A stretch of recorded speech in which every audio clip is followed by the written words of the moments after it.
பாத்ரூமில் விடாப்படியான உப்பு கரை அழுக்கு கரை படிஞ்சு போய் இருந்தாலும் 5 நிமிஷத்தில் கையே வலிக்காமல் க்ளீன் பண்ண இந்த பொருள் இருந்தால் போதும். வேஸ்ட்டான பாக்ஸ் இருந்தால் எடுத்துக்கோங்க. இதில் 4 ஸ்பூன் துணி துவைக்கிற சோப்பு பவுட்ரு சேர்த்துக்கலாம். நீங்கள் எந்த பிராண்ட் யூஸ் பண்ணுறீங்களோ அதை சேர்த்துக்கோங்க.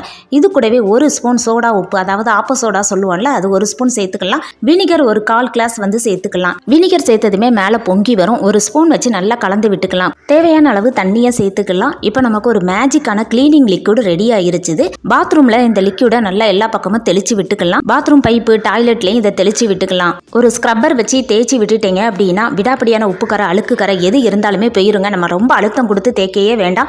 லைட்டாக தேய்ச்சாலே போதும். இந்த லிக்விட் அந்த அளவுக்கு நல்லா க்ளீன் பண்ணி கொடுக்கும். இதுக்காக விலையுறந்த கெமிக்கல் கலந்த லிக்விடெல்லாம் வாங்கி பாத்ரூமை க்ளீன் பண்ணணும் அப்படின்னா எல்லாருக்குமே ஒத்துக்காது. நம்ம வீட்டில் இருக்க பொருளை வச்சே பாத்ரூமை நல்லா பளிச்சுன்னு க்ளீன் பண்ணிடலாம். இப்போ தண்ணி ஊற்றி காட்டுறேன் பாருங்க, பாத்ரூம் எவ்வளோ நல்லா பளிச்சுன்னு இருக்குது. இந்த பைப்பையும் தேய்ச்சிட்டு தண்ணி ஊற்றிட்டு காட்டுறேன். பைப்பு நல்லா புதுசு போல பளபளன்னு இருக்குது. உங்கள் பாத்ரூமையும் இந்த மாதிரி நீங்கள் க்ளீன் பண்ணி பாருங்கள். எவ்வளோ விடாப்படியான உப்புக்கரை அழுக்குக்கரை படிஞ்சிருந்தாலும் பாத்ரூம் நல்லா பளிச்சுன்னு ஆயிரும்.